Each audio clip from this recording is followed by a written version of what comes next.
What up, motherfucks? It's your boy, the Hater, and we're gonna talk about WWE Money in the Bank, alright? There's not much to talk about. I mean, there's a lot to talk about, really, but we're only gonna focus on a few important things, so we're gonna go pretty quickly through this. The pre-show, motherfucks. For some reason, Rey Mysterio just continues to be on the pre-show. This is one of the biggest stars in the history of wrestling. It is like a miracle that Rey Mysterio is still wrestling today at this level. And for some reason, he's only there on the pre-show. This, I don't know what to say. To me, this is a huge mistake. It is a huge oversight to have Rey Mysterio be featured where he is, typically on the card.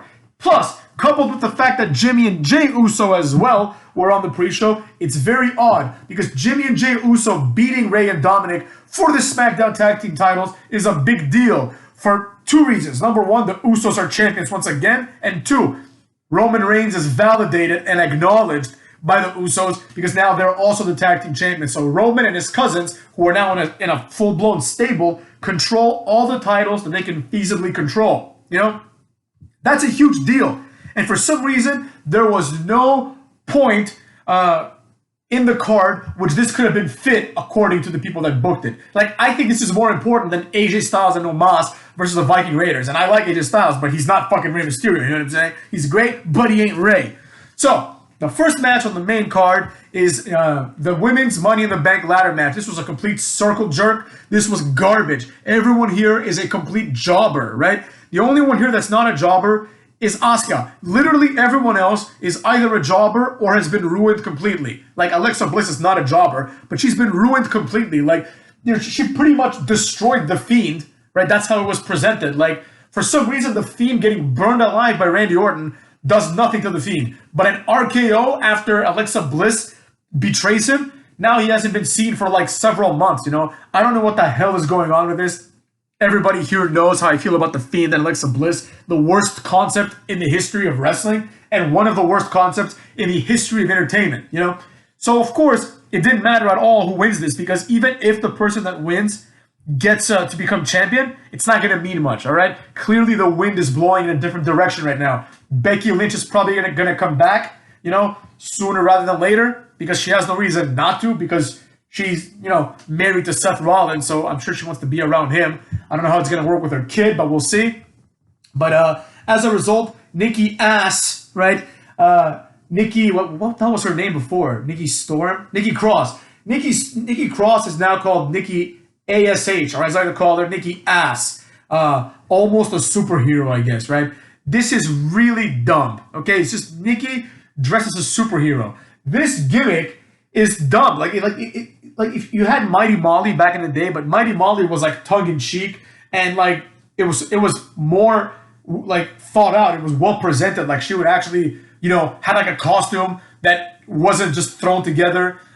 Nikki Ass, her entire gimmick, of course, is that like she's like, you know, insecure, but when she wears the superhero costume, anything is possible. It sounds like Super Eric, but once again, not nearly as well thought. She wins the match. The match was garbage. There was two highlights in this match that I want to talk about. Number one was the end, when Nikki won. The way that she won, I thought was pretty clever. It's like all the women are up in the ladder fighting, and she just gets it. You know, while everyone's fighting, she just gets it, you know? Which is like a type of finish that we haven't seen before, you know what I mean? Typically, it's always like some like over-the-top finish, but now it was legit something that like we haven't seen before. We're just like in the fray, someone just gets it, you know? That never happens in ladder matches. In ladder matches, there's always some sort of like big spot in the end.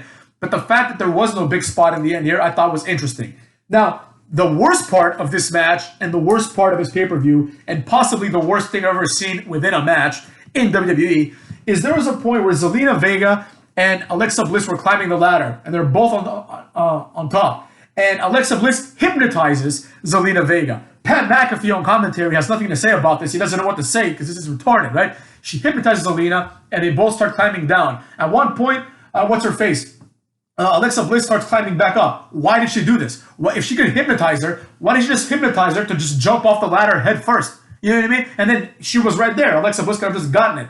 For some reason, the implications were that what Alexa Bliss does, Zelina would mimic. I don't know why. This is part of Alexa Bliss's superpowers. They kept talking about this, you know. For someone that was introduced with like Lily as being this like devilish character, she's done fucking nothing with this. You know, this is a complete waste of everyone's time. It's a complete waste of Alexa Bliss. It's a complete waste of everything, and it validates further how stupid the Fiend was, but more on that later, motherfucks. Next up, we had AJ and Omos versus the Viking Raiders. AJ and Omos win. The match was all right, considering what it was. There was a point where Omos almost military pressed Hansen, whatever the fuck, Ivar is his name now. He military pressed him and just threw him off the turnbuckle, you know? It wasn't like a full-blown military press, but Ivar is a big man, so this was impressive. And I don't know why that couldn't have been the end of the match. He just put his foot on him. That should have been the end, because it was like, it looked badass. But eventually, Omos, the story of this tag team is that Omos is like a monster, and AJ Styles is awesome, but like, he needs Omos. So Omos saved AJ Styles from getting pinned, and then hit the choke bomb, and they win the match. Big fucking deal. Next up, we had Bobby Lashley versus Kofi Kingston in a match for the WWE title. This match was great. It validates Bobby Lashley as the monster that he is. Pretty much the entire story of the match here was, how long can Kofi Kingston survive the hell that he's going to be put through by Lashley? And the answer was about 5 minutes, because eventually Lashley put him in the Hurt Lock, while it was almost like a Hurt Lock camel clutch, right? Because he was on the ground and Kofi Kingston passed out, right? The announcers kept talking about how Kofi Kingston is a former WWE champion, which was good. It was good to mention this, just because, like, you know, this isn't a jobber. I mean, he is a jobber, but he's not presented as a jobber. So the fact that he got his ass beat by Lashley really does show the kind of man and wrestler Lashley is, you know? Where this goes next, who cares? It doesn't matter at all. I mean, I have an idea where it's going to go next, but more on that later, motherfucks. Next up, we have Charlotte Flair versus Rhea Ripley. Charlotte wins by submission. This was, in my opinion, pretty easy to predict and to anticipate. Charlotte Flair is and has always been presented as being levels above the competition. Charlotte Flair is superior to Rhea Ripley. Rhea Ripley is more on the same level as Bayley and Bianca Belair, and like that level of wrestler. Charlotte Flair is like on the level of Becky Lynch. It's Becky Lynch and Charlotte, and everybody else is like a bunch of Baileys and Sasha Bankses, right? They're obviously the B levels, and Rhea Ripley is no different. Charlotte Flair is the John Cena. Rhea Ripley is like, not even the Randy Orton. Rhea Ripley is like, who is she like? She's like the Sheamus, right? She's like the Sheamus. You know, so it's like, this is basically John Cena in his prime versus Sheamus. And of course, you know that most likely Cena's gonna win, you know? Especially in a singles match. If it's like a tables match or a ladder match, then the other one has a chance. But typically, Cena beats Orton. And sure as shit, Cena beats like Booker T, and Cena beats Sheamus and that level of wrestler on the card. Next up, we had the pretty entertaining, I thought, Money in the Bank ladder match. This was pretty good. It was pretty good, I think, primarily because of the crowd. The match itself was whatever. Drew McIntyre, who was obviously going to be the one that everyone thought was going to win, was taken out by Jinder Mahal and the two other guys. Indus Sher, whatever the fuck their names are now. Shanky and like whatever the other one. I just remember Shanky because it's a funny name, Shanky. Oh look, it's Shanky, everyone, right? So during the match, the crowd was going nuts for good wrestlers such as John Morrison. In my opinion, John Morrison was the best wrestler, is the best wrestler in this match, right? Seth Rollins was good too, but John Morrison is like, I don't know why there is no huge fan support of John Morrison as being one of the GOATs. You know, like, I don't mean one of the GOATs like the way that you and I might think of the GOATs, but the way that indie people think of the GOATs. Like, why is Kevin Owens better and more popular than John Morrison? He's not a better wrestler. He's not. He's not better at wrestling. He's not better at doing moves. He's not better on the mic. He's not more charismatic. He's not better looking. He's not more experienced. He hasn't been in WWE as long. There's nothing about Kevin Owens that makes him better than John Morrison. John Morrison is awesome, right? And John Morrison, in my opinion, deserved to win this match. However, motherfucks, if it wasn't going to be John Morrison, it should have been Big E, and that's what happened. Big E won the match. Now, other people had a good showing. Riddle had a good showing. Rollins had a good showing, right? But the star here, in my opinion, was either John Morrison or Riddle. They're the ones that were involved in most of the spots. Riddle did like all these cool RKO spots. He even copied some of Randy Orton's like ladder RKO spots. And then eventually, while he was doing the Randy Orton like pound the ground taunt, he got curb stomped by Rollins, which I thought was really great because it really kind of tells a story in a way, right? It's like in his in his desire to emulate Randy Orton, that's what was his downfall, right? He was doing the taunt, which he doesn't need to do because he's not Randy Orton, and then he got curb stomped by Rollins, right? So basically, like Matt Riddle's like exuberance and his eccentricities are what caused him arguably to lose this match, right? There was a point where Matt Riddle pushes the ladder, and Ricochet basically, like, as the ladder is falling, he lands on the rope with one foot, and he actually jumps off the rope and does this, like, incredible front flip. Ricochet is an incredible athlete, there's no doubt about it, right? And this was badass. Typically that happens and the person just falls on the people, but Ricochet took it a step further by springboarding off the top rope, right? And it was incredible. Like, he really is incredible. He jumped so high, it was really, like, something good to see. One of my favorite spots, of course, was the end. Big E, I forget who it was on. It may have been Ricochet. I don't remember. But Big E did the big ending. Maybe it was Rollins. I don't know. It was someone. He did the big ending off the ladder, right? And it was fucking awesome. It looked amazing, right? He did the big ending off the ladder, and then Big E just popped up, climbed up, and got the contract. This is good. Big E, like, in his feud with Apollo, I think Apollo is better than Big E. But then I started thinking, like, it's like Big E is better than Lashley. You know what I'm saying? Because, of course, Lashley, like, looks better in the sense that Lashley is more jacked, right? Like, Lashley looks more powerful and is stronger than Big E. But Big E is also very powerful, very athletic, and Big E, more importantly, is very, very charismatic. Like, while Lashley has the look, I've always thought Big E was the best one out of the New Day. So maybe what happens now is Big E uses this opportunity to go to Raw, right? And reform the New Day. That could easily happen, right? Because now this contract allows him to go for any title he wants. What's Lashley doing next? Who the fuck knows? We know what Roman's doing next, right? But maybe Lashley just either keeps fucking around with Kofi Kingston, maybe he defends against Xavier Woods. Basically, he terrorizes the New Day for a while until Big E comes and saves the day, right? And becomes champion, maybe even for a month, but at least puts himself back with the New Day, and uses the contract basically to protect his friends, which have been getting their ass beat. Like, for example, if they had booked it in a different way, like if the Lashley-Kingston match was after the Money in the Bank, that would have been great because it would have given you this opportunity to anticipate potentially Big E coming and saving Kofi, right? Like, imagine that. Like, people would have started saying Big E, But I understand why they did it this way because they don't plan on having Big E do that right now. So otherwise, that would just make him look like an asshole, right? Whereas now he couldn't save Kofi Kingston because he was preparing for his match or whatever the case may be. Last, and in my opinion, somewhat least, we had Roman Reigns versus Edge. The match was pretty good, of course. Edge is great, Roman is great, but it wasn't anything special, And also, this was ruined by the fact that at this point, I think we all know that Roman Reigns is not going to lose the title anytime soon. You know what I'm saying? Roman Reigns is probably going to hold it till Mania, if I have to guess. So with that being said, the match ends. It ends with horseshit interference. First of all, the Usos try to come out, and then Mysterio and Dominic, who were on the pre-show, stop them from, like, ruining the match. But then Rollins comes out and interferes several times and ruins Edge's opportunity to become champion. This, of course, is going to set up Edge versus Rollins, which is, like, years in the making. But it's also weird because Rollins kept saying, whoever wins the match, I'm next. Right? But then he caused Roman Reigns to win, and he's not going to be next. So what the hell was that all about, right? Like, if anything, he should have had Edge win. But basically, at the end, he was telling Roman, they explained this away a little bit. He was like, Roman, he's like, I helped you, basically, right? So, like, I want to be next. But then Edge attacks him. Roman Reigns gets the mic, and he says, now all of you must acknowledge me. And then, finally, like, as soon as like the match ended and more shit was happening and Roman Reigns picked up the mic, I knew that something amazing was about to happen, motherfuckers, right? So Roman Reigns gets the mic and he says, now all of you must acknowledge me. And then we hear the greatest sound that ever was, and that, of course, is da, da, da, da. That's right, motherfuckers, the champ is back. Big Match John. Big Match John comes back, right? Doesn't do anything. He just has like a 4 or 5 minute entrance, right?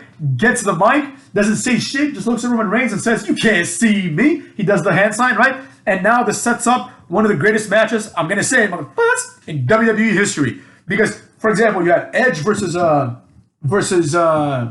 Orton, right, at Mania, but that wasn't as big because, let's be real, Edge and Orton are not A-plus talent. They're great. I love Orton, I love Edge, but Edge and Orton are B+, maybe A minus talent, right? A plus is like, you know, The Rock, Stone Cold, Cena, Hogan, Reigns. That's A plus. It's pretty much those people. There's no one, maybe like Shawn Michaels. I'm not even sure. Shawn Michaels and Undertaker, maybe, right? But Shawn Michaels and Undertaker were never the guy, right? They were never the person who like led the company. They never were, right? It was always someone better. You know, I mean, Shawn Michaels arguably was for a little bit, but right after that, Stone Cold came out, and of course, Stone Cold was the guy. You know what I mean? Like clearly, you know. So, but this is a rare example. This is like when Cena and Rock wrestled back in the day, right?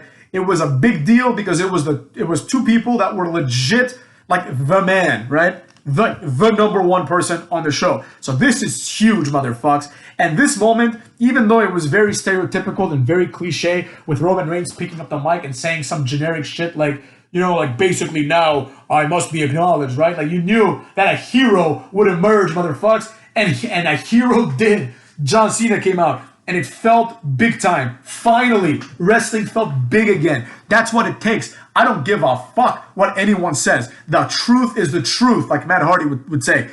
In 10 years, if Sami Zayn or Kevin Owens comes back, they would never have a spot like this because, quite frankly, not one person would give a rat's ass, right? Like people like Shawn Michaels can have spots like this on NXT. John Cena can have it with Roman Reigns at the main event of Money in the Bank leading up to SummerSlam. John Cena is an A-plus wrestler. It's as simple as that, motherfucks.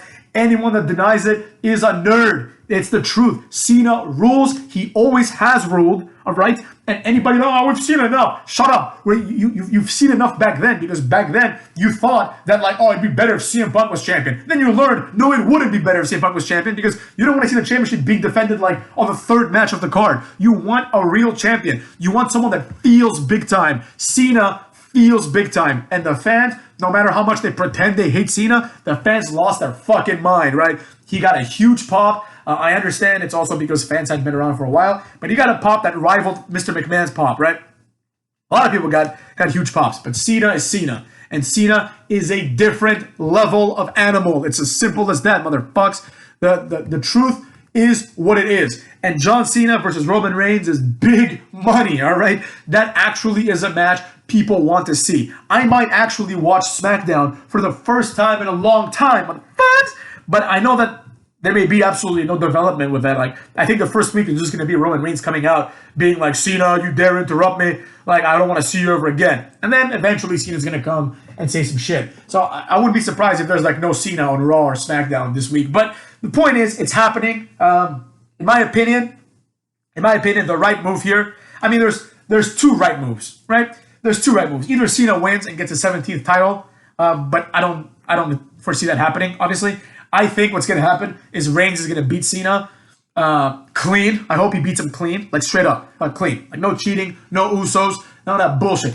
Beats him clean. And then eventually, what I want to see, motherfucks, is I want to see Cena win the Rumble and then main event WrestleMania and beat Roman Reigns clean in a 5-star classic. You know what I'm saying? That's what I want to see. And Cena is champion and then do whatever the fuck you want. This is the same thing that should have happened with Undertaker. Like, one of those years when it was Lesnar versus Reigns, what should have happened was you should have made Lesnar versus Reigns by itself somehow, like made a story, and then Taker wins the Rumble and then challenges both Reigns and Lesnar, the two people that have beaten him, and beats them both. And I don't mean beats them both in like a regular triple threat. I mean beats them both like tombstones one, tombstones the other, stacks them up and pins them, you know? And then Undertaker retires, avenging his losses and retires into greatness. Not Undertaker doesn't retire and then he has a boneyard match. Who the fuck cares about that? I'd rather see what I just said than see a boneyard match, which was a waste of everybody's time, in my opinion. So there you go. John Cena should be treated the same exact way. The difference, of course, motherfucks, however, is that John Cena is still young, so John Cena doesn't need this right now. For John Cena, this could happen next year, or the year after that, or the year after that. It could happen on any number of years. But I would rather have it happen now, because right now, Roman Reigns is kind of stale in the sense that he has no one to wrestle, and there's nobody bigger than John Cena in wrestling. There is nobody presently bigger than John Cena in wrestling. I mean, unless it's like The Rock. If you do The Rock versus Reigns, that's a different story, but that's not on the cards. You know, that's not on the table, motherfucks. That's what I gotta say about that. The pay-per-view was whatever. The ending was exceptional. John Cena coming back would always be a welcome addition, you know? I'm tired of people not starting, but I guess persistently pretending that these people that are not stars are stars. Let's be honest, motherfuckers. Let's be honest. Randy Orton is not an A-plus star. He's not, you know? He's never been presented as that. He is the Randy Savage, right? He's the Randy Savage. He's a Hall of Famer. He's a great wrestler. He's entertaining, but he is the Randy Savage. Hulk Hogan is Cena, right? Every era has their guy, right? Drew McIntyre is not an A-plus. Right, there's some eras that have more than one guy, right? And then there's transitional guys. Like, for example, Brock Lesnar was going to be the guy, but then he left, so Cena became the guy. So it's like the number one guys, I'll just list them off right now, motherfuckers, starting with Hogan. Hogan, and then in the Attitude Era, you know, we had Stone Cold and The Rock. And Hogan persisted during this time in WCW. Sting is also another one. Sting is like an A-pluser. Goldberg is an A-pluser. And then we start going to the B-pluses for a while, motherfucks. Then it was Cena was the A-plus. Triple H, I've always thought of him as an A-minus, if I'm being honest. An A-minus. All those other guys, Batista, Orton, they're B-minuses and somewhere around there, right? When I say B-minus, I mean B-minus out of the main event guys. Because obviously Batista is like way better than, you know, if Batista's a B-minus, then like Riddle is like an E-plus, you know? But you understand what I'm getting at, motherfucks. And then after Cena, it's been kind of shitty. It clearly was meant to be Roman Reigns. It took him a while, but Roman Reigns, in this run, he has been presented as an A+. He's presented as a big motherfucker. And then Brock Lesnar, as usual, has been there to fill in the gaps. When there is no real A+, right, after Rock and Austin leaves, they put Brock Lesnar in there. Then Lesnar leaves, Cena becomes the A+. Cena starts leaving, boom, they plug in Lesnar once again. That's what happens. Lesnar keeps shit moving, all right? So now it's time for this era's two A+